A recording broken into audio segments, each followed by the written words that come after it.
जी का भी यहाँ पर स्वागत करें। Honourable union minister of state IC science and technology, minister of earth science.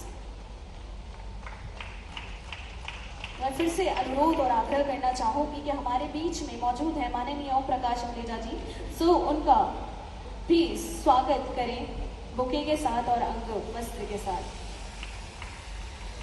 इसी के साथ मैं अनुरोध करूंगी कि हमारे बीच में माननीय प्रोफेसर अजय सूद जी भी यहाँ पर मौजूद है, पीएफए गवर्नमेंट ऑफ इंडिया, उनका भी शॉल और बुके के साथ स्वागत करें इंडिया इंटरनेशनल साइंस फेस्टिवल में।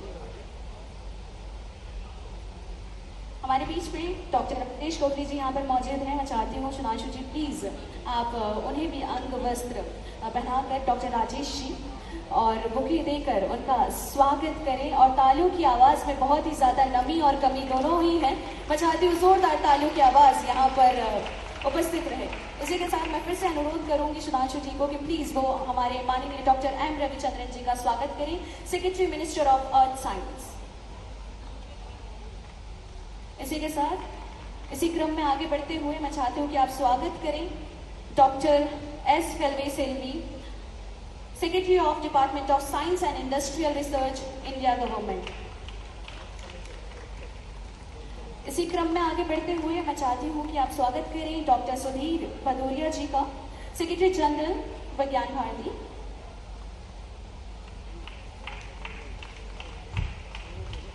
Last but not the least are Mr. Nikunj Srivastava ji, secretary ministry of science and technology government of Madhya Pradesh. आपका भी स्वागत है।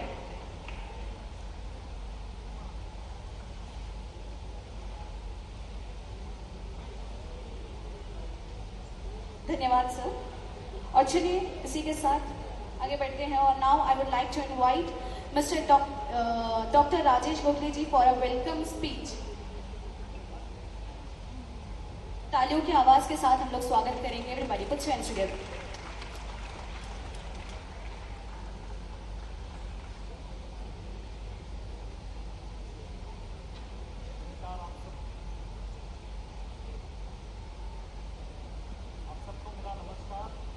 मध्य प्रदेश के माननीय मुख्यमंत्री श्री शिवराज सिंह चौहान जी, भारत सरकार के माननीय राज्य मंत्री स्वतंत्र प्रभार विज्ञान और प्रौद्योगिकी मंत्रालय डॉक्टर जितेंद्र सिंह जी, मध्य प्रदेश के माननीय विज्ञान और प्रौद्योगिकी मंत्री श्री ओम प्रकाश सखलेजा जी, भारत सरकार के प्रधान वैज्ञानिक सलाहकार प्रोफेसर अजय सूद जी, महासचिव विज्ञान भारती प्रोफेसर सुधीर भदौरिया जी, पृथ्वी विज्ञान मंत्रालय के सचिव डॉक्टर एम रविचंद्रन जी, महानिदेशक CSIR और सचिव DSIR डॉक्टर N कलाईसल्वी जी, मध्य प्रदेश के प्रमुख सचिव SNT श्री निकुंज श्रीवास्तव जी, भारत और विदेश से सभी उपस्थित गणमान्य व्यक्तियों, रिसर्चर्स, शोधकर्ताओं, छात्रों एंड लेडीज एंड जेंटलमैन, मैं सर्वप्रथम विज्ञान के इस भव्य और शानदार उत्सव IISSF 2022 की 8वीं श्रृंखला में आप सबका स्वागत करता हूं। हम सब यहाँ झीलों के खूबसूरत शहर भोपाल के विशाल मानित कैंपस में एकत्रित हैं। सर्वप्रथम मैं मध्य प्रदेश सरकार को उनके उदार आतिथ्य के लिए धन्यवाद देना चाहता हूं। माननीय मुख्यमंत्री जी, बहुत बहुत धन्यवाद। IISF एक ऐसा मंच बन गया है जो सबके चाहे हो, सबके लिए, चाहे युवा हो या बुजुर्ग या देश के किसी भी कोने से आके एक अवसर देते हैं जिसको विज्ञान के प्रति प्रेरणा जागृत करने के लिए। Scientific temper is driven by curiosity and creativity, and here at IISSF we aim to nurture these qualities of students, researchers, other people by providing them an intellectually stimulating platform. We all know that science cannot flourish in isolation, and IISSF is an excellent opportunity where you can interact, debate, discuss, collaborate, question, explore, and certainly enjoy the process of doing science.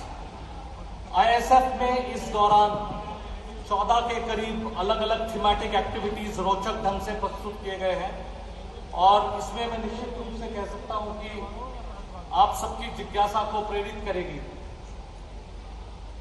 इस वर्ष का IISF का theme marching towards Amritkaal with science and technology in innovation है। This is in fact aligned with the vision of our Honorable Prime Minister's vision to build Atmanirbhar Bharat, and we sincerely thank him for providing this encouragement to scientific community and provide us to strive for technological innovations and excellence in this area. Activities during ISF will also foster the global theme of G20, Vasudhaiva Kutumbakam, One Earth, One Family, One Future. हम अपनी वैज्ञानिक सफलताएं को भी प्रस्तुत करेंगे, जो यहाँ एक ही छत्र के अंदर हमारे ऑनरेबल मिनिस्टर के लीडरशिप में जो कि आगे हम प्रस्तुत करना चाहेंगे। उदाहरण के लिए जैसे आप सबने देखा है कि कोविड जैसे महामारी के खिलाफ वैज्ञानिक सफलता पर ही हम सबको गर्व होना चाहिए। सारी साइंटिफिक कम्युनिटी एक साथ मिलजुल के, हेल्थ और साइंस डिपार्टमेंट्स एक साथ मिलके, या डायग्नोस्टिक हो या वायरस ट्रैकिंग हो या आइसोलेशन हो, immunoassays, animal models, vaccine development, इन सबको एक कलेक्टिव रिस्पॉन्सिबिलिटी से जो साइंटिफिक कम्युनिटी ने काम किया है, ये हमारे मंत्री जी के नेतृत्व के अंदर एक बहुत अच्छा उदाहरण है जो देश अपने आप को प्राउड फील करना चाहिए। And it is very important that we celebrate such successes which are part and parcel of our daily lives and challenges. The future challenges of 21st century such as pandemic and global climate change can only be dealt with innovative scientific approaches. That is, it is time to build well-planned strategies to meet futuristic visions. We look forward to building a congenial entrepreneurial scientific innovation ecosystem in our country that will provide solutions to people's problem. अनुसंधान से सशक्त भारत, यह हमारा मोटो है और यह हमारा आगे अमृतकाल का पूरा मेन विजन रहेगा। I once again extend my warm welcome to one and all at ISF 21. Please contribute all of you to make this a wonderful, successful model. I again thank all of you for coming here and welcome you all on this opportunity. Thank you very much.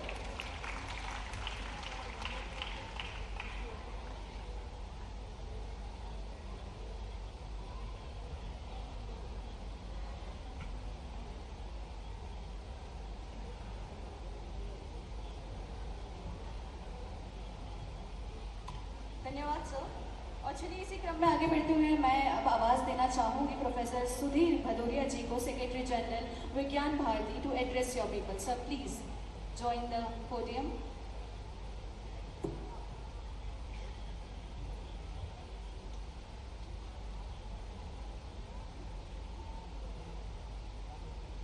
Bharat Antarrashtriya Vigyan महोत्सव ISF के इस 8वें संस्करण में के उद्घाटन समारोह में उपस्थित मध्य प्रदेश के बच्चों के ही नहीं बल्कि हम सबके मामा एवं लोकप्रिय मुख्यमंत्री माननीय शिवराज सिंह जी, भारत के संपूर्ण विज्ञान जिनके मार्गदर्शन और निर्देशन में प्रफुल्लित हो रहा है, ऐसे भारत सरकार के मंत्री एवं हम सबके मार्गदर्शक सम्मानीय जितेंद्र सिंह जी, हमारे सबके सदैव हम सबके बीच सदैव उपस्थित मध्य प्रदेश शासन के विज्ञान और तकनीकी मंत्री माननीय ओम प्रकाश सकलेजा जी, भारत सरकार के मुख्य सलाहकार माननीय Ajay Sood ji, Rajesh Gokhale ji, secretary DOPT, Ravichandran ji, secretary MOES and CSIR की पहली महिला DGM secretary DSIR Kalaiselvi ji, and galaxy of scientist and technological fraternity of India PS, technical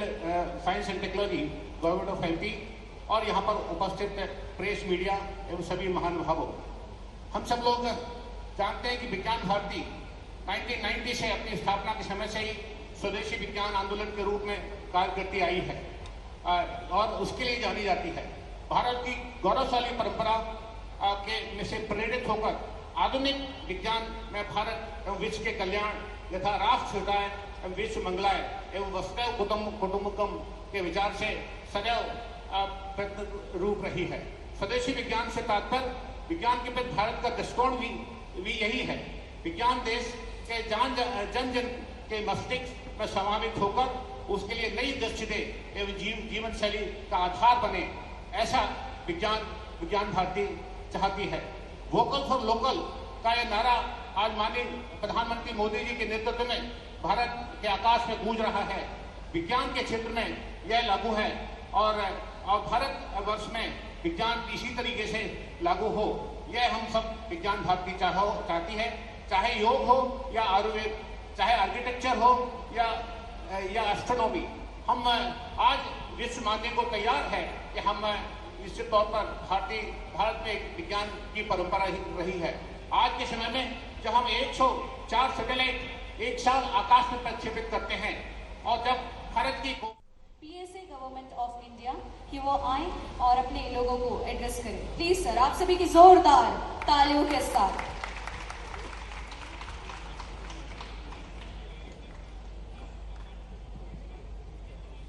मंच पर उपस्थित आदरणीय मुख्यमंत्री शिवराज सिंह चौहान जी,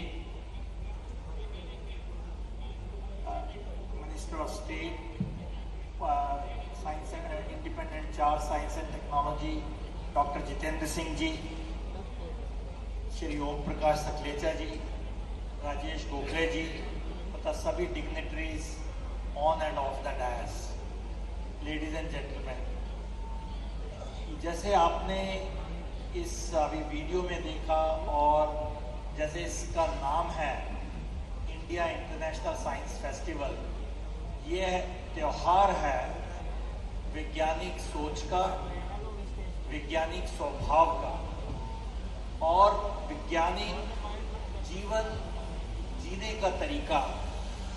ये जो सब मिलके वैज्ञानिक पद्धति का उपयोग करती हैं, ये सारी हमारी लाइफ, उन सब को दर्शाने का एक प्लेटफॉर्म है। अब आप देखिए विज्ञान क्या है, कौन वैज्ञानिक है। ये नहीं कि जिसके पास विज्ञान की डिग्री है वही वैज्ञानिक है। आप सभी वैज्ञानिक हैं, जो भी आप वैज्ञानिक सोच रखते हैं, रैशनल थिंकिंग रखते हैं।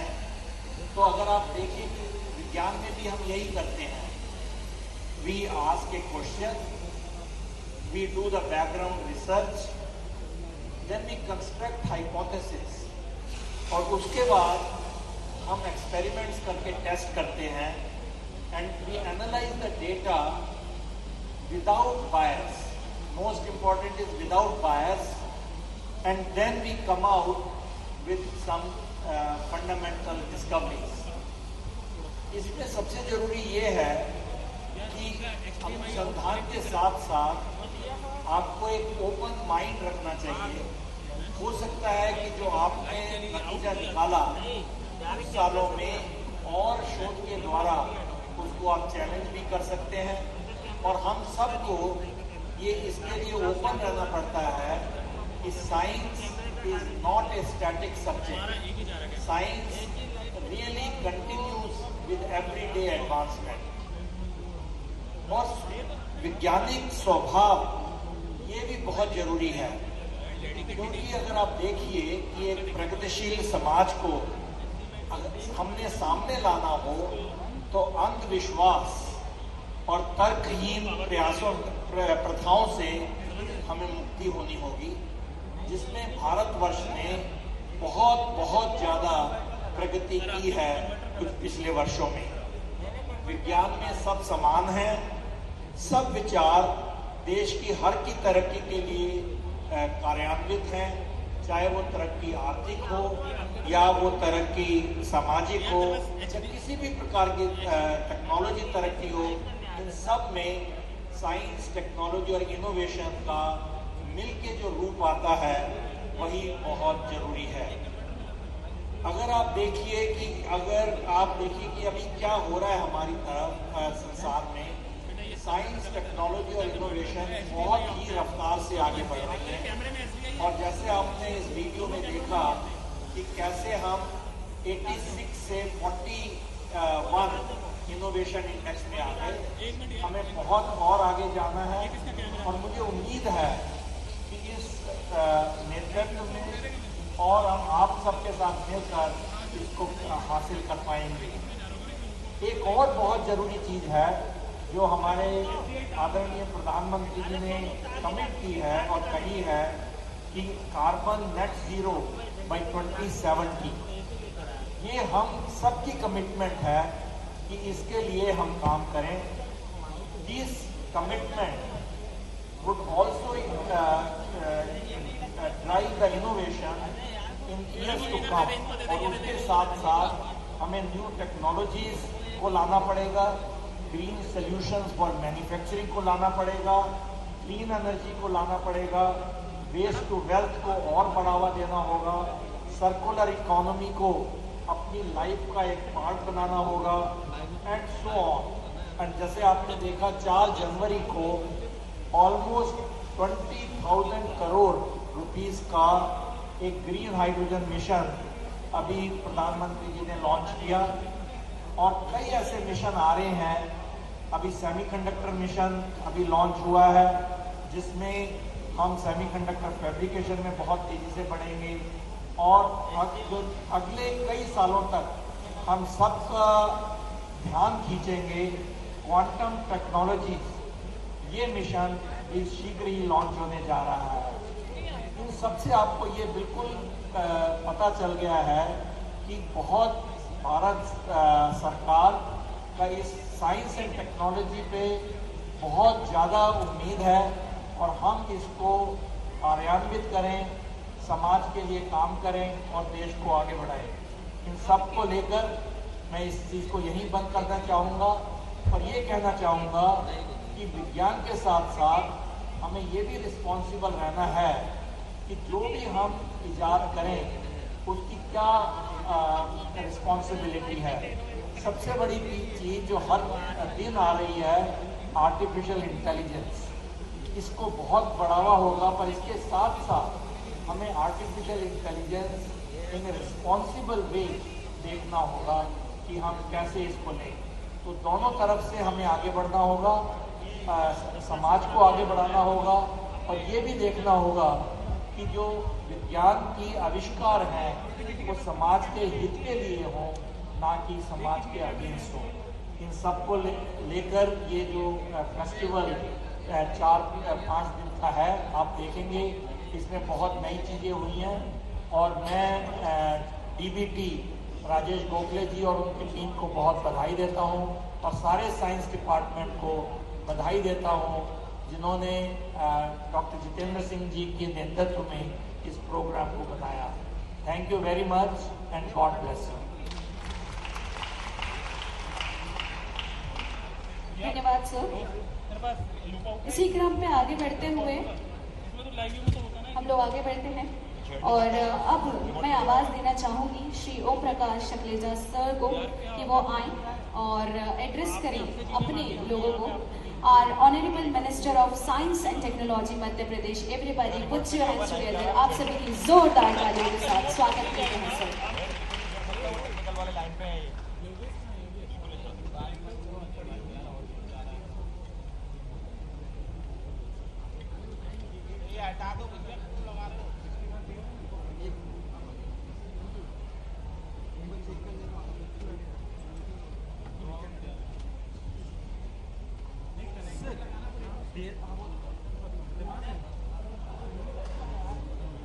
विज्ञान महोत्सव के इस अवसर पर हमारे मध्य प्रदेश के मुख्यमंत्री जिन्होंने एक के बाद एक महोत्सव में कड़ी लगा रखी है, चाहे वो प्रवासी भारतीय हो, चाहे वो इन्वेस्ट एमपी हो, चाहे वो खेलो इंडिया हो, चाहे G20 मीटिंग्स, और इसके बाद भी लगातार कई महोत्सवों का श्रृंखला लाने वाले हम सबके मार्गदर्शक एवं मुख्यमंत्री सम्माननीय शिवराज सिंह चौहान जी, जिनके नेतृत्व में आज जिनकी मंशा के कारण आज ये मेल उत्सव यहाँ हो रहा है, इसे केंद्रीय मंत्री सम्माननीय डॉक्टर जितेंद्र सिंह जी, जिनके कारण आज ये 8वां महोत्सव भोपाल में हो रहा है। मंच पर विराजित श्री अजय सूद जी, श्री राजेश गोखले जी, श्री रविचंद्र जी, श्री सुधीर भदौरिया जी, श्रीमती कलाई सल्वे जी एवं श्री निकुंज श्रीवास्तव जी। वास्तव में आज का दिन मध्य प्रदेश के लिए बड़ा आनंदमय एवं गौरवशाली है और मुझे ये कहते हुए बड़े गर्व की अनुभव हो रहा है कि 8वां विज्ञान महोत्सव मध्य प्रदेश की राजधानी झीलों की नगरी भोपाल में आयोजित हो रहा है, जो लगातार 4 दिनों तक जारी रहकर हम सब मिलकर इस उत्सव में अलग अलग विभाग के साथ काम करेंगे, चाहे पृथ्वी विज्ञान हो, चाहे परमाणु ऊर्जा विभाग हो, चाहे अंतरिक्ष विभाग हो, चाहे विज्ञान भारती द्वारा किया जा रहा इस कार्यक्रम में पधारे हुए सभी संस्थान के वैज्ञानिक, प्रदेश के स्कूल, कॉलेज, विद्यार्थियों, प्राध्यापक गण, आमजनों का मैं हृदय से स्वागत एवं अभिनंदन करता हूं कि आप सब पधार कर इस उत्सव को महोत्सव में बनाने के लिए एकत्रित हुए, इसलिए आप सबका भी बहुत बहुत अभिनंदन। साइंस फेस्टिवल मनाने का मुख्य उद्देश्य वैज्ञानिक एवं प्रौद्योगिक उपलब्धियों का उत्सव मनाना है, आम लोगों से को इसके माध्यम से जोड़ना है, उनके जीवन में आनंद, उल्लास और स्वस्थ मनोरंजन तथा स्कूली बच्चों को में क्रिएटिविटी एवं नवाचार के लिए प्रोत्साहन देना है। मैं ज़्यादा लंबी आज चर्चा ना करते हुए सिर्फ इस विषय को भारतीय संस्कृति में उत्सव का विशेष स्थान है। के बीच बैठे हुए हमारे लोकप्रिय मुख्यमंत्री, हमारे वरिष्ठ नेता, जिनके अनुभव से, जिनकी कार्यकुशलता से सदा कुछ न कुछ सीखने को मिलता है, ऐसे हमारे आदरणीय शिवराज सिंह चौहान जी, जैसे कि अभी सुनीता जी कह रहे थे कि एक के बाद एक यहाँ पर समारोह आयोजित हो रहे हैं। ये वैज्ञानिकों का कार्यक्रम में मुझे विश्वास है, इस पर भी शोध किया जाएगा कि ऐसा क्यों हो रहा है, और यदि आप शोध करेंगे, अध्ययन करेंगे तो समझ में आएगा कि इसलिए कि शिवराज सिंह चौहान जी सहयोग भी देते हैं, सुविधा भी देते हैं, लेकिन देते हैं सरलता के साथ, देते हैं सहजता के साथ। इसलिए कोई भी विभाग हो, कोई भी मंत्रालय हो, यदि उन्हें कोई बड़ा आयोजन करना है तो उनकी नज़र मध्य प्रदेश भोपाल पर रहती है, क्योंकि उन्हें मालूम है मुख्यमंत्री जी वहाँ हमारे संरक्षक के तौर पर बैठे, और सच पूछिए तो इसी कारण हम भी आज यहाँ प्रेरित होकर के यहाँ एकत्रित हुए। उनके साथ बैठे हुए विज्ञान प्रौद्योगिकी मंत्री सकलेचा जी, पिछले 1-1.5 वर्ष से वो बड़े पैशन के साथ इस एजेंडा को फॉलो कर रहे थे कि ये कॉन्फ्रेंस, ये समारोह, ये 4 दिवसीय गोष्ठी कहीं और ना होकर के भोपाल में हो। और उनके जुनून का आपको अंदाज होगा कि जब गांधीनगर गुजरात में इस तरह का कार्यक्रम हो रहा था तो मैं बोल रहा था, तो पीछे से किसी को भेजा कहने के लिए कि यहीं पे घोषणा कर दीजिए कि अभी इस प्रकार की गोष्ठी भोपाल में होगी, ताकि कोई गुंजाइश ना रहे कि हम कहीं आगे पीछे चले जाएं। तो जब इस प्रकार की संहिता रहती है व्यवस्था में किसी भी प्रदेश में, किसी भी वेन्यू में, तो यकीनन हमारे लिए प्रेरणा का स्रोत भी रहता है, उत्साह का भी और मोटिवेशन का भी। इसके साथ साथ हमारे प्रिंसिपल साइंटिफिक एडवाइजर और देश विदेश में जाने माने वैज्ञानिक प्रोफेसर सूद, डॉक्टर रविचंद्रन, ओशन विज्ञान के एक्सपर्ट, वर्तमान में पृथ्वी विज्ञान के सचिव, डॉक्टर कलई सेल्वी, 80 साल के इतिहास में CSIR में पहली बार महिला डायरेक्टर जनरल की नियुक्ति हुई है मोदी जी के कार्यकाल में, और डॉक्टर राजेश गोखले जो सचिव हैं उस विभाग के, जो नोडल विभाग है इस आयोजन के लिए। इसके अतिरिक्त सुधांशु जी, डॉक्टर भदौरिया जी, और यहाँ पर पधारे हुए साइंटिफिक फ्रेटर्निटी के सारे मित्रगण। सच पूछिए तो ये वास्तव में एक उत्सव जैसा माहौल है इस झील की नगरी में समस्त का समस्त विज्ञान परिवार एकत्रित हुआ है और इसे उत्सव के अलावा और कोई नाम देना ठीक नहीं है।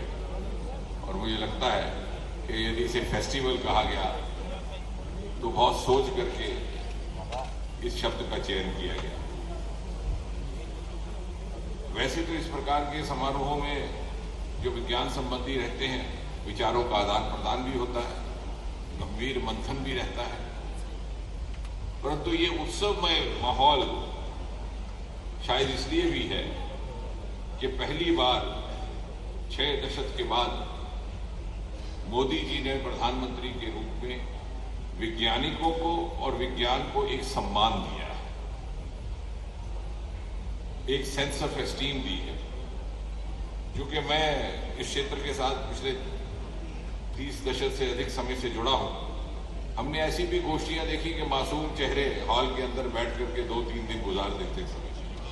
लेकिन ये उत्सवमय माहौल इसलिए है कि मोदी जी ने आने के बाद न केवल वैज्ञानिक कार्यक्रमों को, वैज्ञानिक योजनाओं को प्रोत्साहित किया, बल्कि नए नए प्रयोग, नए नए तजुर्बों को बढ़ावा भी दिया, कई क्रांतिकारी नियम बना करके उसमें सरलता भी लाई। इसके अतिरिक्त ये वर्ष आज का 2023 का वर्ष भारत के लिए बड़ा महत्वपूर्ण है। ये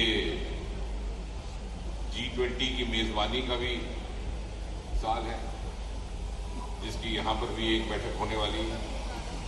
ये इंटरनेशनल ईयर ऑफ मिलेट भी है और इस साल के साथ साथ आज का दिन 21 जनवरी इसलिए महत्वपूर्ण बन जाता है कि इस वर्ष का सबसे बड़ा विज्ञान का समारोह भी भोपाल में ही हो रहा है। कुल मिलाकर के 15 अलग अलग इवेंट्स हैं, जैसे राजेश गोखले कह रहे थे, लेकिन उस समय गूंज बहुत ज्यादा थी उनकी आवाज में, क्योंकि इतनी बुलंदी के साथ उन्होंने कार्यक्रम आयोजन किया है कि उसकी गूंज बहुत ज्यादा आई। नामालूम समझ आया कि नहीं, इसलिए मैं दोहरा रहा हूं कि 15 इवेंट्स का उन्होंने उल्लेख किया। लेकिन मुझे विशेषकर से 4 इसमें इवेंट्स ऐसे हैं जो मुझे लगता है कि अपनी तरह के नए भी हैं और जो विशेषकर भिन्न भिन्न वर्गों को प्रभावित करने वाले हैं। उसमें से एक है स्टूडेंट साइंस विलेज, जिसमें लगभग 2500 छात्र भाग लेंगे और एक ऐसे समय में जबकि 27 जनवरी को प्रधानमंत्री परीक्षा पे चर्चा करने वाले हैं, तो छात्रों को अपनी प्रतिभा का कैसा एहसास हो, ज्यादा भी ना हो और कम भी ना हो। कभी कभी ज्यादा होने से भी नुकसान हो जाता है और कभी कम होने से भी वो रफ्तार में पिछड़ जाते हैं। दूसरा इवेंट है यंग साइंटिस्ट कॉन्फ्रेंस, लगभग 1500 युवा वैज्ञानिक या विज्ञान के स्कॉलर उसमें भाग लेंगे। तीसरा स्टूडेंट इनोवेशन फेस्टिवल और चौथा मेगा स्टार्टअप एक्सपो। उसके अतिरिक्त जैसे कि प्रोफेसर सूद उल्लेख कर रहे थे, फ्रंटियर्स, उसमें आर्टिफिशियल इंटेलिजेंस, उसमें ड्रोन, उसमें अन्य प्रकार के विषय जो हर इस प्रकार की गोष्ठी में शामिल रहते हैं, उनका तो एक एक सत्र रहेगा ही। लेकिन इस सब आयोजन के दौरान जब हम यहाँ बैठ करके चर्चा करेंगे और आगे की योजना भी बनाएंगे, तो मुझे लगता है कि कहीं संजीदगी से ये बात भी हमारे ध्यान में आएगी कि इस देश में कभी प्रतिभा की कमी ना थी, क्षमता की कमी ना थी, परिश्रम करने का जज्बा भी कम ना था, आंखों में सितारे भी कम ना थे, परंतु शायद उस प्रकार का वातावरण नहीं था अनुकूलता का। और हमने वो भी जमाना देखा कि अगर कोई माता पिता कहते, पूछा जाता विवाह की मार्केट में कि बच्चा क्या करता, बोलते विज्ञान का काम करता, बोलते नहीं उसके अलावा क्या करता। यानी कभी इसको बहुत संजीदगी से विज्ञान के काम को नहीं लिया जाता था।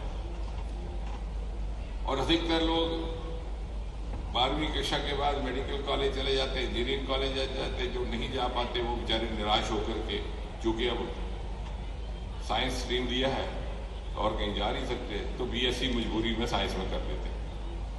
फिर उसके बाद एक कोशिश करते आईएएस वगैरह की, वो ना हो तो एमएससी कर ली, फिर वो भी ना हो तो पीएचडी कर ली। तो यानी ये डिसेंडिंग ऑर्डर की प्रायोरिटी थी। और ये बात मैं इसलिए कह रहा हूं कि अब वातावरण बदला है और ये इसलिए भी मुझे कहने में कोई संकोच नहीं कि मोदी जी ने इसकी प्राथमिकता को समझा, इसके महत्व को समझा। स्वतंत्रता दिवस के अपने संबोधनों में उन्होंने विज्ञान का उल्लेख करना शुरू किया। कभी उन्होंने कहा स्टार्टअप इंडिया, सेटअप इंडिया, कभी उन्होंने कहा डिजिटल इंडिया, कभी उन्होंने कहा डिजिटल हेल्थ मिशन, कभी उन्होंने कहा डीप सी मिशन, जो शायद पहले इस प्रकार के संबोधनों में देखने को नहीं मिलता था। और इसके अतिरिक्त अनेकों ऐसे फैसले लिए जिनकी हमें कभी कल्पना ना थी, और हमने उसकी अपेक्षा भी छोड़ दी थी ये सोच करके कि सरकारों का ये काम नहीं रहता, ये तो इसी तरह से चलेगा जिस तरह से चल रहा है। उदाहरण के तौर पर अंतरिक्ष का, अंतरिक्ष विभाग सदा गोपनीयता में काम करता था। कभी कभार आप अखबार में कहीं पढ़ लेते थे कि श्री हरिकोटा नाम का कोई स्थान है जहां से कोई रॉकेट गया, आपने देखा नहीं, उन दिनों टेलीविजन होता नहीं था, किसने भेजा, कहां गया, लौट के कब आएगा कोई मालूम ना।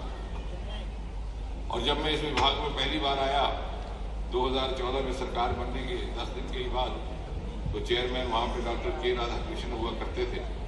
तो मुझे रात को कहने लगे, सुबह वहां पर लॉन्चिंग थी 4 बजे, कि आपको एक ऐसी जगह ले जाऊंगा जहां पर के वैज्ञानिकों भी जाना बाकी है, वो प्रोहिबिटेड एरिया। तो लगभग 12:30 बजे करीब वहां ले गए। उन्होंने दिखाया कि साहब यहाँ से सुबह उठेगा ये। तो मैंने उनसे कहा, हमारे मित्र भी हैं, वो अंतर्राष्ट्रीय स्तर के वैज्ञानिक हैं। मैंने कहा, राधा, आई try to make a principle for myself to learn one new thing every day.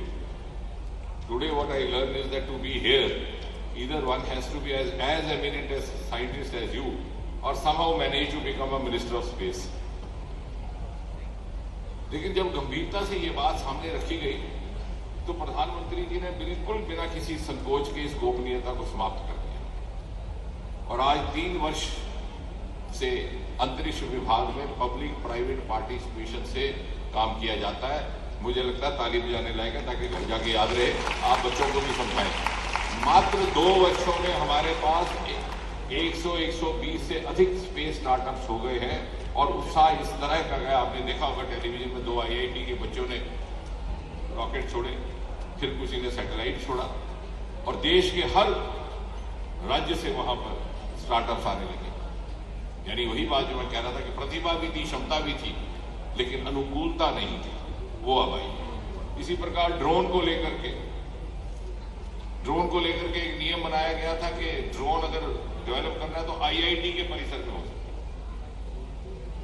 तो होता क्या था कि चोरी छिपे IIT के परिसर में उसका ट्रायल करो, बाद में मार्केट में बेच दो। मोदी जी ने उस नियम में भी संशोधन लाया, और ये एक ऐसी सरकार है जिसको इस बात का गर्व रहेगा कि आज तक लगभग 1600 पुराने नियम समाप्त कर दिए। आमतौर से तो सरकारें कहती है ना, हमने ये नया कानून लाया, ये कानून खत्म करने वाली सरकार है।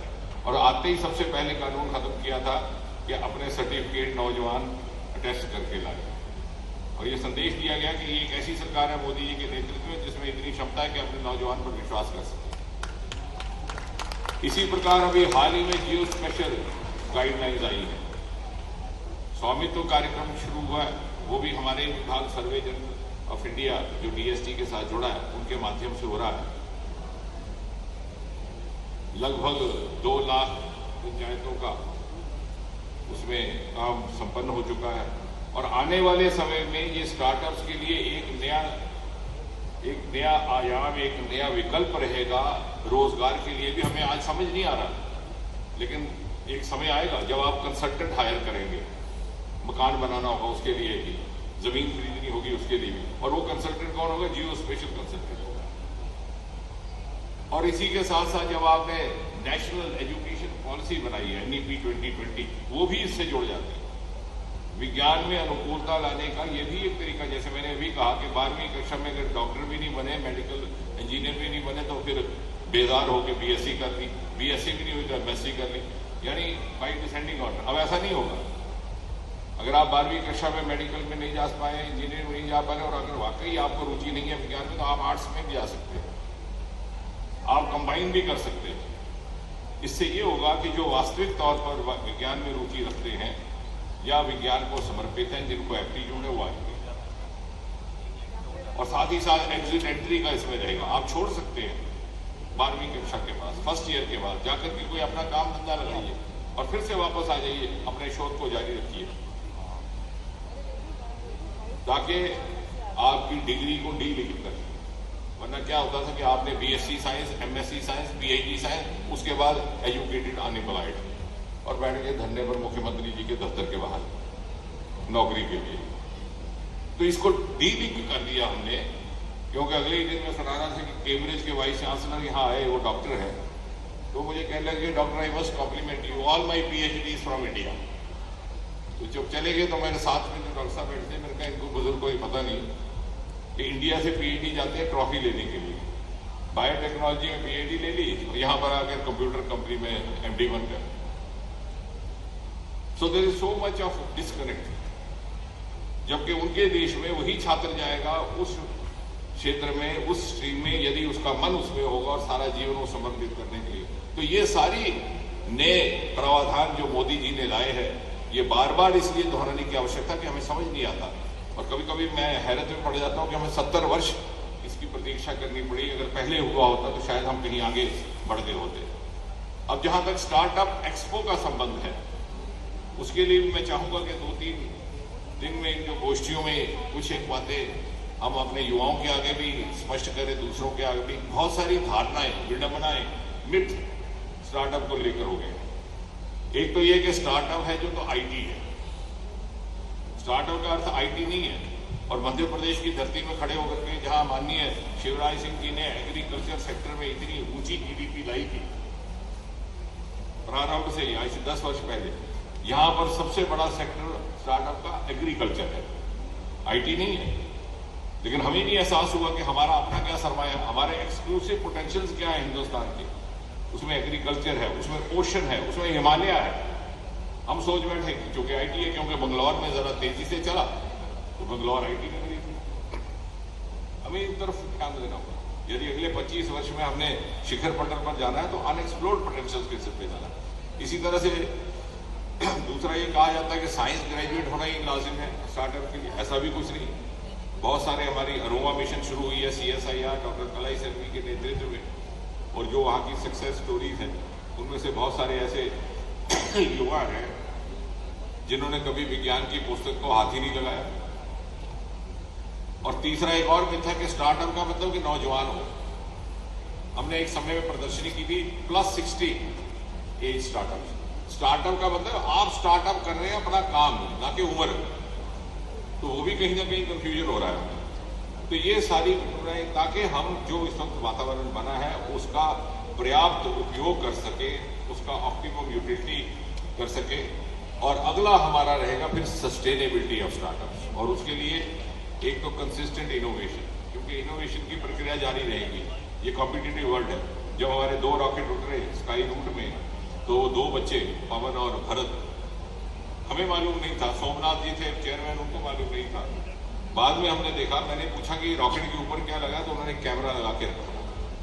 क्यों? क्योंकि जब हमारे यहाँ से रिवायती तौर पर रॉकेट जाते तो नीचे से दूरदर्शन उसके फोटो दिखाता। ये बच्चे इतने होशियार थे, इन्होंने ऊपर अपना एक कैमरा लगा दिया, ऊपर से चित्र आते थे। और उसके बाद एक के बाद innovation for sustainability is what is going to sustain the competition. दूसरा जो मैं चाहूंगा, मैंने कहा भी है कि B2B यहाँ पर बैठते हो, industry involvement right from the beginning. आप इंडस्ट्री की मैपिंग करिए, मार्केट की मैपिंग करिए, मध्य प्रदेश में किस चीज की मार्केट है, किस चीज की इंडस्ट्री है, उस तरह के स्टार्टअप प्रोजेक्ट्स हम फंड भी करेंगे और उसमें सहयोग भी देंगे। तीसरा, जैसे मैंने कहा, जो अनएक्सप्लोर्ड एरियाज है एग्रीकल्चर का, और दूसरे पहाड़ी राज्यों में हमारे अरोमा के सरमाए, और चौथा इंक्लूसिव एंगेजमेंट, क्योंकि वुमेन लेड, क्योंकि एक बात हमें बार बार याद रखनी है, हम बार बार बड़े शौक से कहते हैं encourage women scientist, encourage women participate. अरे भाई, जमाना बदल गया, आज तो वुमेन लीड कर रही है हमें। So prepare yourself to be led by women. Participation से वो बहुत आगे बढ़ चुकी है, तो उसको भी हम जहां जहां प्रतिभाशाली, हमारा गगनयान का एक मिशन है, उसमें अधिकतर काम जो पहल की जा रही है वो महिला वैज्ञानिकों की ओर से।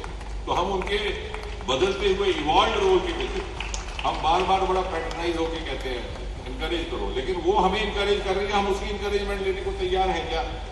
तो हमें उस तरह से भी इंक्लूसिव तरीके से यदि हमने इसका पूरा उपयोग लेना है, और बहुत समय ना लेता हुआ, क्योंकि फिर ये कीनोट एड्रेस बन जाएगा, लेकिन मैं चाहूँगा कि मध्य प्रदेश में जब हम ये कार्यक्रम कर रहे हैं तो कम से कम 3 सेक्टर्स पर हम विशेष ध्यान दें, and I am sure Rajesh will agree with me. एक तो एग्रीकल्चर सेक्टर, यहाँ का बहुत बड़ा सरमाया है जिसको पूरी तरह से इस्तेमाल नहीं किया गया, क्योंकि हमारी मस्तिष्क में, माइंडसेट में बैठा है कि स्टार्टअप किसी और दुनिया का रहता है। दूसरा बैम्बू, हम अक्सर सोचते हैं कि बैम्बू नॉर्थ ईस्ट का, लेकिन कितना बड़ा उसका रिजर्व मध्य प्रदेश में है वो हम भूल जाते हैं। और बैम्बू एक नया स्टार्टअप ही नहीं है, एक बहुत बड़ा एक नया रोजगार का भी जरिया है और एक नई रेवोल्यूशन है। वर्सेटाइल आइटम, फर्नीचर भी बनता है, पैनल भी बनते हैं, कागज भी बनता है, गारमेंट्स भी बनते हैं, गहने भी बनते हैं, और जब बिल्कुल जल जाए तो उसका पेट्रोल भी बनता है, वो भी यहाँ मौजूद है। और तीसरा वेस्ट टू वेल्थ। ये 3 क्षेत्र ऐसे हैं जो मैं आते हुए सोच रहा था जिसमें मध्य प्रदेश बहुत बड़ी योगदान कंट्रीब्यूशन कर सकता है, क्योंकि जैसे मैंने कहा कि आने वाले 25 वर्ष में विज्ञान, प्रौद्योगिकीकरण और नवाचार भारत की अर्थव्यवस्था का निर्माण करने वाला है। और 2047 के भारत की तस्वीर कैसी हो, चित्र कैसा हो, स्वरूप कैसा हो, वो निर्धारित करने का काम भी विज्ञान और नवाचार के माध्यम से होगा। और उसमें हमने सुनिश्चित करना है कि हम किस प्रकार से कितना योगदान कर सकते हैं अपने अपने राज्य में से, क्योंकि अब जब हम विज्ञान की चर्चा करते हैं, ये गोष्ठी करते हैं, तो केवल विज्ञान तक सीमित नहीं रह जाते। जैसे मार्क ट्वेन ने एक बार कहा था इकोनॉमिक्स के संदर्भ में, economics too serious to be left to economist alone. इसी तरह से science is now too serious to be left to scientist alone. ये आपके घर घर पहुंच गई है, ये आपका भविष्य कैसा हो उसका निर्णय करने वाली है। आपकी आने वाली पीढ़ी, आपके संतान के भविष्य की रूपरेखा तय करने वाली है। इसके ऊपर स्टेक बहुत ज्यादा बढ़ गया। And therefore science today relates to the economy of India, to the future of India, the future of the future generation is no longer only a concern of the scientist, because technology and innovation are going to be the torch bearers of 2047 economy of India. और इसलिए जब हम ये समारोह करें, और इसलिए इसको इतना विस्तृत करने का प्रयास किया गया है कि समाज के बाकी वर्गों को भी लगे कि ये साइंसदान कहीं अंधेरी लेबोरेटरी में बैठ करके क्या कर रहे हैं, वो सिर्फ इनका जिम्मा नहीं, जो ये कर रहे हैं उसके ऊपर मेरा भी प्रभाव पड़ने वाला है। और इसलिए मैं भी इसका भागीदार बनूं। ये समारोह, फेस्टिवल इसलिए भी है कि ये केवल विज्ञान तक सीमित नहीं है, ये सारे समाज, सारे राष्ट्र का उत्सव है। एक बार पुनः बहुत बहुत धन्यवाद, और माननीय मुख्यमंत्री जी का और राज्य सरकार का एक बार फिर से धन्यवाद। विज्ञान भारती हमसे जुड़ा, उनके योगदान के लिए भी मैं उनका अभिनंदन करता हूं। धन्यवाद सर।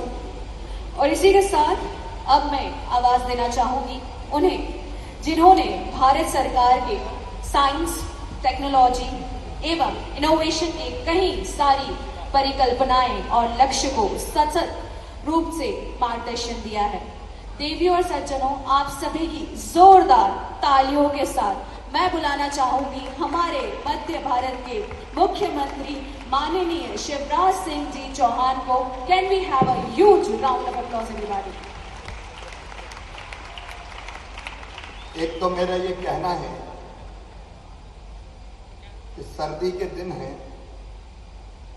कोट पहन पहन के सब आए हैं, उसमें ये एसी चलाने की क्या जरूरत है? ये एसी बंद कर दिए जाए, आवाज भी इससे गूंजती है। देखो, प्रधानमंत्री जी ऊर्जा बचाने के पक्षधर हैं, तो जब जरूरत हो तो ही बिजली खर्चा करो भैया।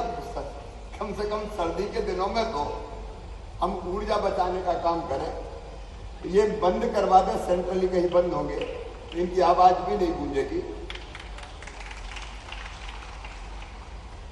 आज हमारे साथ सौभाग्य से इस मंच पर उपस्थित वैज्ञानिक दृष्टिकोण रखने वाले हमारे विज्ञान और प्रौद्योगिकी मंत्री भारत सरकार आदरणीय श्रीमान जितेंद्र सिंह जी और जितेंद्र जी आए हैं तो मैं एक बार कहना चाहूंगा, केवल आगे बैठी पंक्ति से नहीं, पीछे बैठे अपने भांजे भांजियों से भी कि ताली बजा के उनका जोरदार स्वागत करें, उनका अभिनंदन करें।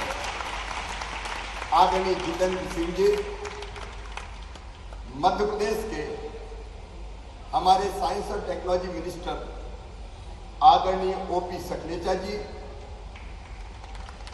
आदरणीय अजय कुमार सूद जी प्रधान वैज्ञानिक सलाहकार भारत सरकार, डॉक्टर राजेश गोखले जी सचिव जैव प्रौद्योगिकी मंत्रालय भारत सरकार, श्री एम रविचंद्रन जी, श्री सुधीर भदौरिया जी महासचिव विज्ञान भारती, डॉक्टर एन कलई सेल्वी जी, निकुंज श्रीवास्तव जी, इस अवसर पर पधारे हुए सभी वैज्ञानिक गण या वैज्ञानिक सोच रखने वाले मित्रगण और हमारे इनोवेशन के क्षेत्र में चमत्कार करने वाले मेरे सभी भांजे भांजियों, आप सबका इस कार्यक्रम में मैं हृदय से स्वागत करता हूं, अभिनंदन करता हूं। देखो, जब वैज्ञानिक हम कहते हैं तो थोड़ा मानसिकता ऐसी बनने लगती है कि बड़े गंभीर हैं, कभी मुस्कुराते नहीं हैं, लगातार सोचते ही रहते हैं। लेकिन ये साइंस फेस्टिवल है और इसलिए इसमें हम जरा फेस्टिवल के मूड में रहें, बहुत गंभीर रहने की मुझे लगता है जरूरत नहीं है।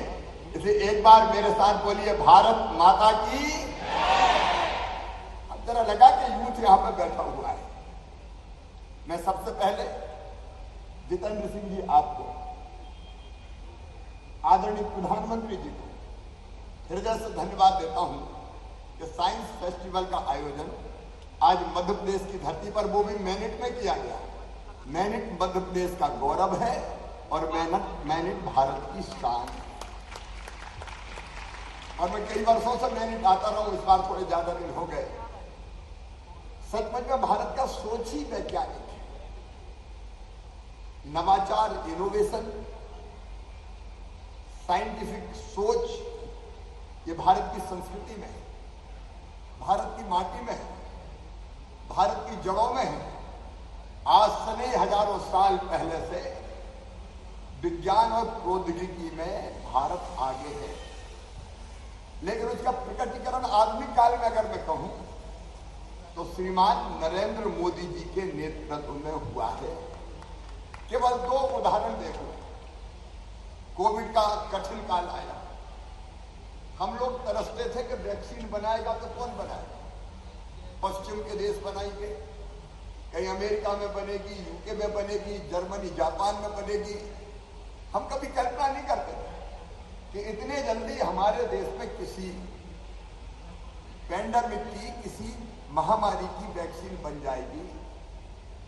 पहले भी वैज्ञानिक थे, उनमें क्षमता थी, प्रतिभा थी, योग्यता थी, लेकिन जरूरत थी लीडरशिप की।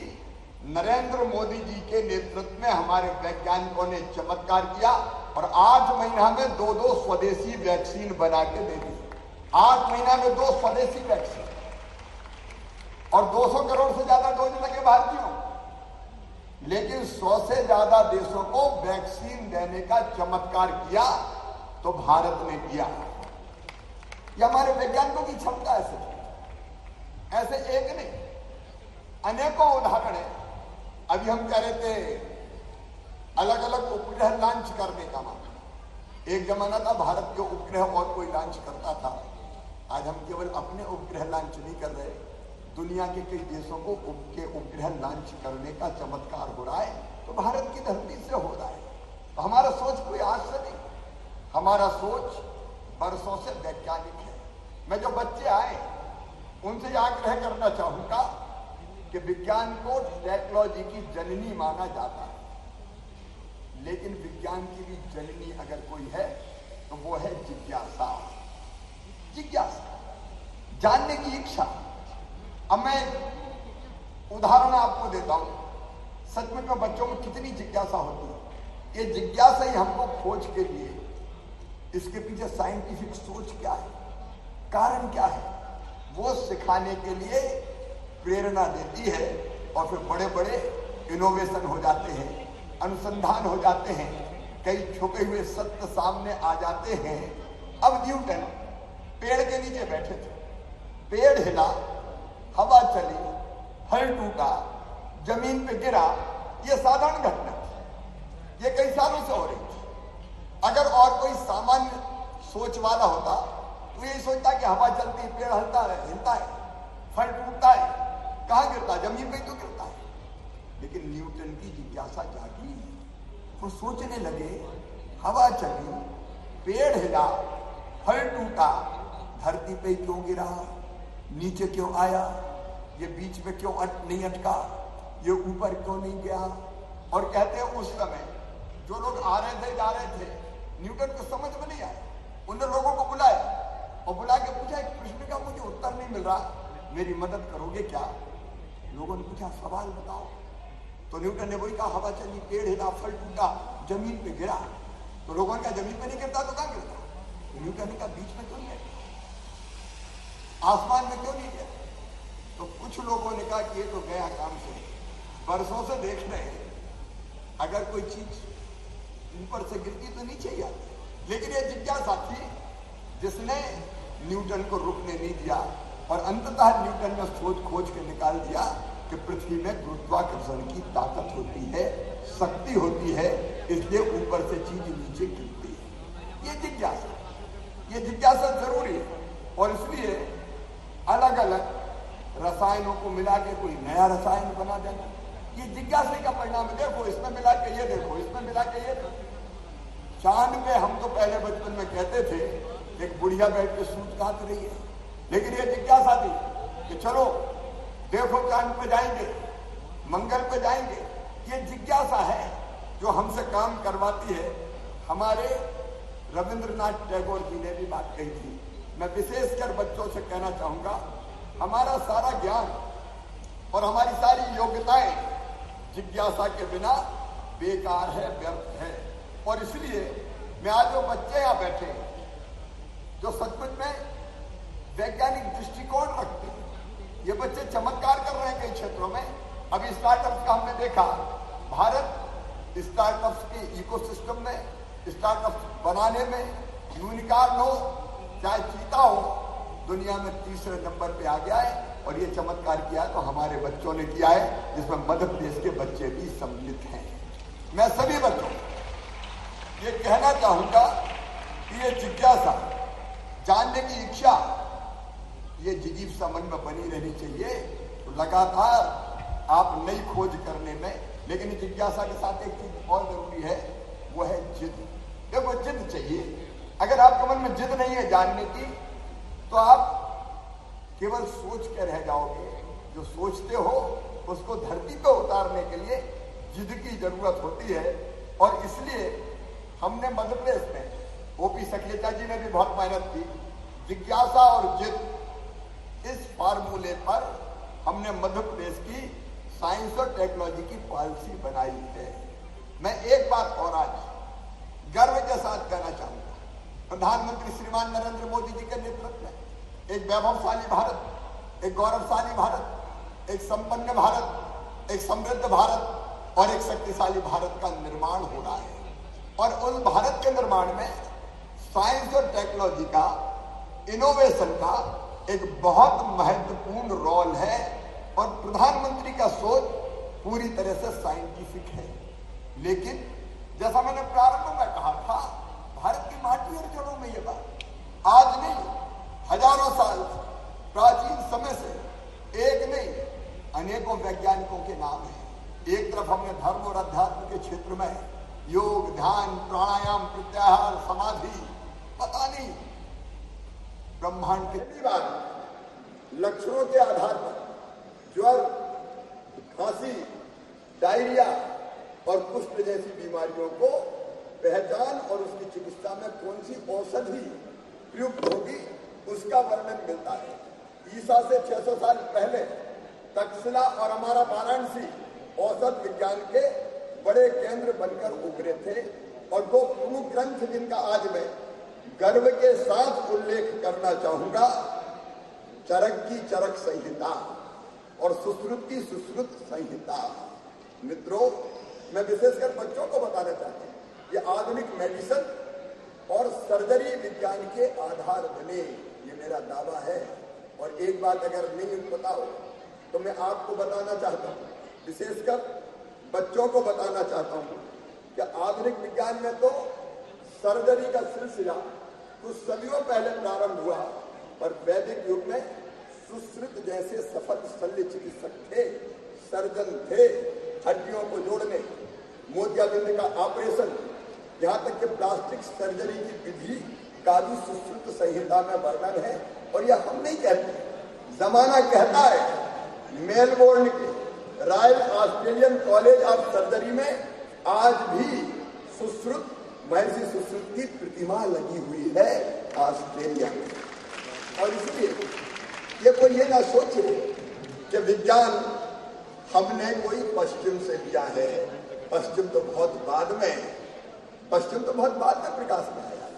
गैलीलियो और कोपरनिकस से बहुत पहले, 500 बरस पहले आर्यभट्ट ने, और उनके बाद 12वीं सूर्य, चंद्रमा और पृथ्वी की गति की गणना के आधार पर नवग्रह तथा नक्षत्रों की सही स्थिति ज्ञात करने की खगोलीय विधि का वर्णन कर दिया था। ये नवग्रह कोई हमारे लिए नए क्या? ब्रह्मा, मुरारी, कृष्णांतकारी, भानु, शशि, भूमि, सुतो, बुधश्च, गुरुश्च, शुक्रा, शनि, राहु, केतवा, सर्वे ग्रह शांति करा भवन्तु। कब से हम नवग्रहों के बारे में हमारे ऋषि जानते हैं, हमारे महर्षि जानते हैं। और इसलिए मैं कहता हूं, आज दावे के साथ कहता हूं, भारत का दृष्टिकोण वैज्ञानिक है, भारत का सोच वैज्ञानिक है। और पूरी जिम्मेदारी के साथ आज मैं ये बात भी कहना चाहता हूं कि धर्म और विज्ञान एक दूसरे को नहीं काटते, बल्कि उसका समर्थन करते हैं। जहां विज्ञान समाप्त होता है, वहां से अध्यात्म की यात्रा प्रारंभ होती है, वहां से अध्यात्म की यात्रा प्रारंभ होती है। आज के हजारों साल तक एक नहीं, इसके कई उदाहरण हैं। आप सबको ये तो दुनिया मानती है, दुनिया मानती है। और मैं फिर आपको बताना चाहता हूं, विज्ञान और अध्यात्म के इस पूरे हमारे इंटरकनेक्ट को भारत ने पहले समझा है। और समझकर ही नोबेल पुरस्कार विजेता सर सीवी रमन ने कहा था, 20वीं सदी विज्ञान की सदी हो सकती है, लेकिन 21वीं सदी वैज्ञानिक अध्यात्म की सदी होगी। 21वीं सदी, ये आज मैं कह रहा हूं। गणती गणना में शून्य के प्रतिपादन का श्रेय ऋषि भास्कराचार्य जी को जाता है। जब जीरो दिया मेरे भारत में, ये तो सारी दुनिया कहती है। दशमलव का खोज अगर कहीं हुई है तो हमारे भारत की धरती पर हुई है। गणतज्ञ पिंगल की संकल्पना कालांतर में फिबोनाची सीरीज बनकर अनुदित हुई है। और आधुनिक कंप्यूटर जिस बाइनरी अंकों के आधार पर जटिल गणना कर रहे हैं, उस बाइनरी प्रणाली का प्रथम वर्णन भी पिंगल ने कर दिया था। चक्रीय समीकरण हल करने की प्रणाली ब्रह्मगुप्त, जयदेव और भास्कर की देन है। और वर्ग समीकरण हल करने और गोले का आयतन ज्ञात करने का श्रीधराचार्य सूत्र आज भी उपयोगी है। ये भारत है। मैं फिर कहना चाहता हूं, यज्ञ के वेदिका के निर्माण की जो प्रक्रिया में आप देखेंगे, भारतीय ऋषि ज्यामिति, त्रिकोणमिति और बीज गणित में कितने दक्ष थे। मित्रों, आज इस प्राचीन ज्ञान को आगे बढ़ाने की आवश्यकता है। अम्ल और क्षार का उत्पादन कर रंगों का निर्माण आज नहीं, हजारों साल पहले से हमारे भारत में होता चला आया है। महान वैज्ञानिक आइंस्टीन ने कहा, मैं कोट करना चाहूंगा, उन्होंने कहा कि हम प्राचीन भारतीयों के बहुत एहसानमंद हैं जिन्होंने हमें गिनना सिखाया, जिसके बिना अधिकांश आधुनिक वैज्ञानिक खोजें असंभव होती। ये कहने वाले आइंस्टाइन है। मित्रों, इसलिए मैं कह रहा हूं कि हमारे गणित विज्ञान, खगोल विज्ञान, धातु विज्ञान, चिकित्सा विज्ञान, ऊर्जा, और पृथ्वी पर जीवन संबंधी खोज के अनेकों उदाहरण हैं जो बताते हैं कि हमारा सनातन वैदिक ज्ञान कितना विकसित था। अब इस वैज्ञानिक ज्ञान को हम सप्रमाण भी सामने लाने का आज दुनिया के सामने काम भी कर रहे हैं और उसमें सफल भी हो रहे हैं। और इसलिए मैंने ये कहा कि उस वैज्ञानिक सोच को प्रधानमंत्री नरेंद्र मोदी जी ने आगे बढ़ाया तो भारत आज दुनिया में चमत्कार करो। मैं आज दावे के साथ कह रहा हूं 21वीं सदी में विज्ञान और प्रौद्योगिकी मोदी जी के नेतृत्व में ही अगर उसमें दुनिया का नेतृत्व करेगा तो भारत करेगा भारत। और मैं बच्चों से कहना चाहता हूं हमको अपने इस वैज्ञानिक दृष्टिकोण को और विकसित करने का प्रयास करना चाहिए। और इससे मध्य प्रदेश में हमने विज्ञान प्रौद्योगिकी और नवाचार नीति बनाई, हमारी साइंस टेक्नोलॉजी की नीति हमने बनाई है। और उस नीति में 3 प्रमुख बातें हैं जो मैं आपके सामने रखना चाहूंगा।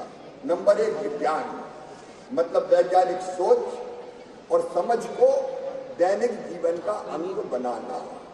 यह हर एक की दैनिक जीवन का अंग कैसा बन सकता है? वैज्ञानिक सोच और समझ।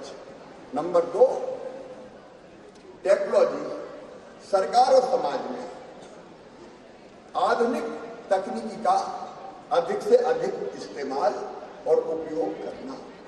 और नंबर 3 इनोवेशन, नवाचार, नया सोचने, नई सीखने और नई पहल करने वाली पीढ़ी का निर्माण करना।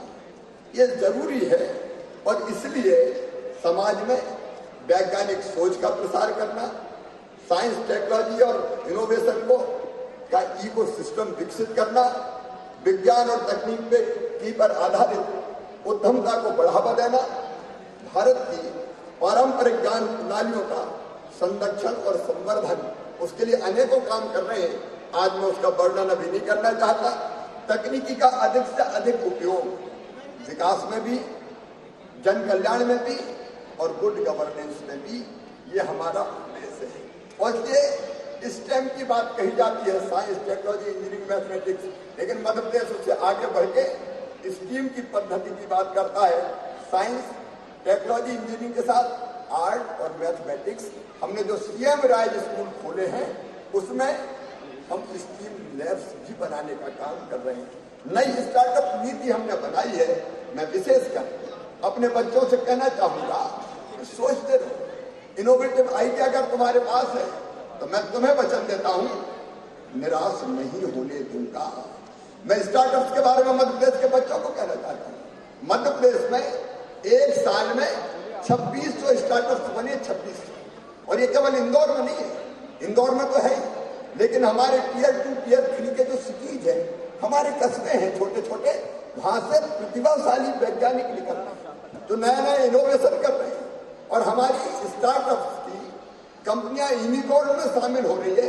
7-7, 8-8 हजार करोड़ की कंपनियां हमारे बच्चों ने बना दी। और इसलिए मैं आज गंभीरता से कहना चाहता हूं, इस सोच को, इस विचार को रुकने मत दो। मन में अगर इनोवेटिव आइडिया आए उसको जमीन को उतारने का प्रयास करो। तुम्हारे साथ मध्य प्रदेश की सरकार खड़ी है, तुम्हारे साथ हम खड़े हैं। स्टार्टअप नीति इसी सोच से हमने बनाने का पूरा प्रयास किया है। और अभी मैं बहुत विस्तार में नहीं बोलूंगा, लेकिन स्टार्टअप इनोवेटिव आइडिया है तो जमीन को उतारने के लिए पूंजी कहां से आए? हमने स्टार्टअप नीति में तय किया है 1 करोड़ रुपए तक की हम सहायता देंगे। हम ये भी तय कर रहे हैं भोपाल, इंदौर में हम अभी स्टार्टअप पार्क बना रहे हैं। जरूरत पड़ी भोपाल में बनाएंगे, ग्वालियर, जबलपुर में बनाएंगे। आपको पैसे की दिक्कत है तो वेंचर कैपिटल फंड, उससे भी हम पैसा लगाएंगे। और प्राइवेट कई संस्थाएं और उद्योगपति आगे आए हैं जो स्टार्टअप में पैसा लगाने को तैयार है। हम उनसे भी टाई अप करने का काम करेंगे। लेकिन अब सोचो, और इनोवेटिव आइडिया है तो मरने मत दो उसको, जिससे उसको जमीन पे उतारने का प्रयास करो। अब जब स्टार्टअप पार्क बनेगा, अगर आपके पास अभी कोई इनोवेटिव आइडिया है और उसके लिए आपको स्पेस चाहिए तो हम उस स्पेस का किराया भी देने का काम करेंगे। मैं चाहता हूं कि आप स्टार्टअप नीति को ढंग से पढ़ें, सोचें और फिर खुद आगे बढ़ के काम करें। याद रखना, व्यक्ति जैसा सोचता और करता है वैसा ही बन जाता है। आज मैं अपने बच्चों को कहना चाहता हूं, तुम सोचो कि मैं क्या कर सकता हूं, तो तुम कुछ नहीं कर सकता। मौत की मक्खी उड़ाने भी पड़ोसी को आना पड़ेगा। लेकिन स्वामी विवेकानंद ने यह कहा था कि तुम केवल साधारण 3.5 हाथ के हाड़ मास के पुतले नहीं हो, तुम ईश्वर के अंश हो, अमृत के पुत्र हो, अनंत शक्तियों के भंडार हो, और दुनिया में कोई काम ऐसा नहीं कि जो तुम ना कर सको। अगर इस सोच से आगे बढ़ोगे तो दुनिया का हर बड़ा काम तुम्हारे हाथों से होगा, ये मैं दावे के साथ कहता हूं। और इसलिए इस उत्साह के साथ इस साइंस फेस्टिवल में आप लोग भाग लें। मैं फिर एक बार प्रधानमंत्री जी का हृदय से आभारी हूं। सचमुच में कई बार मन को बहुत गर्व होता है। अगर वैक्सीन ना होती तो आप सबके मुंह पे अभी भी मास्क बंधे रहते। ये नरेंद्र मोदी जी का ही चमत्कार है कि हम खुली हवा में सांस ले रहे हैं और आज साइंस फेस्टिवल आज इतने धूमधाम से कर रहे हैं। मैं फिर एक बार प्रधानमंत्री जी को, जितेंद्र सिंह जी को साइंस फेस्टिवल मध्य प्रदेश की धरती पर मैरिट में आयोजित करने के लिए हृदय से धन्यवाद देता हूं, बधाई देता हूं। बहुत बहुत धन्यवाद, प्रणाम, नमस्कार। देवियों सज्जनों, माननीय मुख्यमंत्री जी, माननीय शिवराज सिंह चौहान जी, धन्यवाद सर। और इसी क्रम में आगे बढ़ते हुए आगे चलते हैं। विज्ञान महोत्सव में पहली बार डेली न्यूज़पेपर न्यूज़लेटर निकालने जा रहा है, जिसका पहला संस्करण आज रिलीज होने जा रहा है, जिसके लिए मैं फिर से माननीय शिवराज सिंह जी चौहान जी और जितेंद्र सिंह जी सर और हमारे अन्य अतिथियों को न्यूज़लेटर रिलीज के लिए आमंत्रित करती हूँ। और मैं अब आवाज देना चाहूंगी पुष्पेंद्र पाल सिंह जी को, और मैं सभी से अनुरोध करती हूँ कि हम लोग न्यूज लेटर का रिलीज यहाँ पर करें। देवी और सज्जनों, आप सभी की जोरदार तालियों के साथ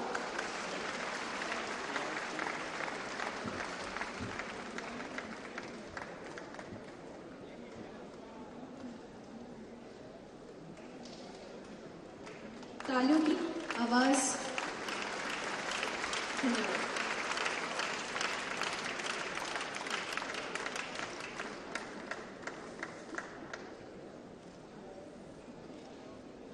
धन्यवाद। और मैं इसके साथ ही अब फिर से आवाज देना चाहूंगी माननीय डॉक्टर सुधांशु ब्रती जी को कि वो हमें यहाँ पर मंच पर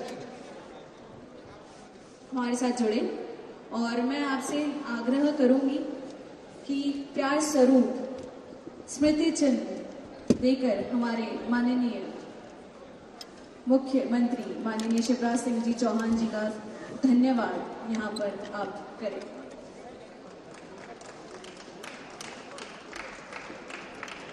इसी क्रम में पढ़ते हुए मैं फिर से आपसे अनुरोध करूंगी कि आप स्मृति चिन्ह देते हुए डॉक्टर जितेंद्र सिंह जी का भी यहाँ पर धन्यवाद करें, माननीय ओम प्रकाश सकलेजा जी का भी, माननीय प्रोफेसर अजय सूद जी, डॉक्टर राजेश गोखले जी, डॉक्टर एम रवि चंद्रन जी, डॉक्टर एस क्राइसेल्वी जी, डॉक्टर सुधीर भदौरिया जी और अंत में मिस्टर निकुंज श्रीवास्तव जी। इसी के साथ हम लोग आगे बढ़ते हैं और मैं सभी से अनुरोध करना चाहूंगी कि सभी अपने अपने स्थान पर यहाँ पर खड़े हो जाएं, क्योंकि हम लोग आगे बढ़ते हैं नेशनल एंथम के साथ। और उसी के साथ मैं आप सभी का तहे दिल से धन्यवाद करना चाहूंगी on behalf of India international science festival 2022। So ladies and gentleman, चलते हैं नेशनल एंथम के साथ।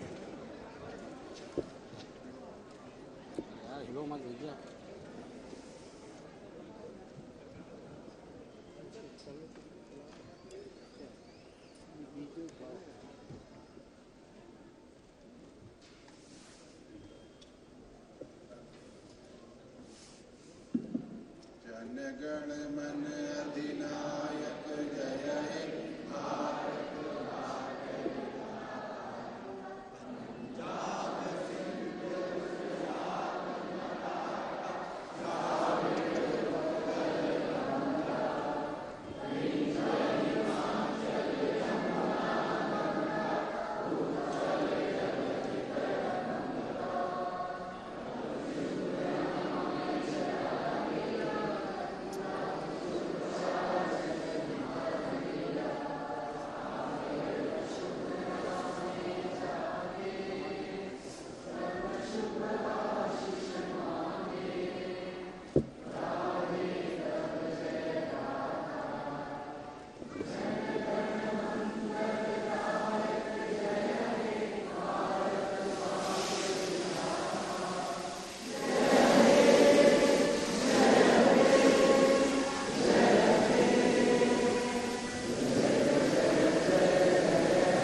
धन्यवाद।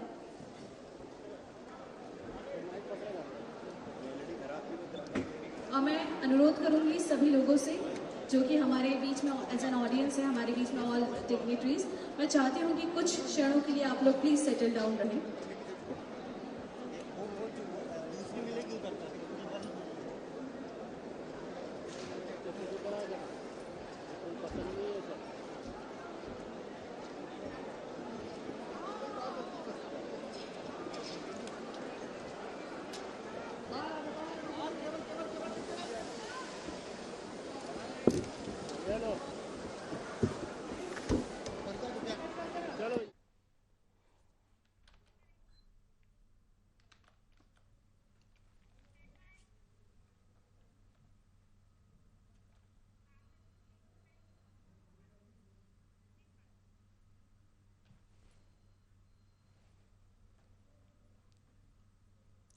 तो अंतर्राष्ट्रीय विज्ञान महोत्सव का ये शुभारंभ कार्यक्रम था जो कि आज से 24 तारीख तक चलेगा।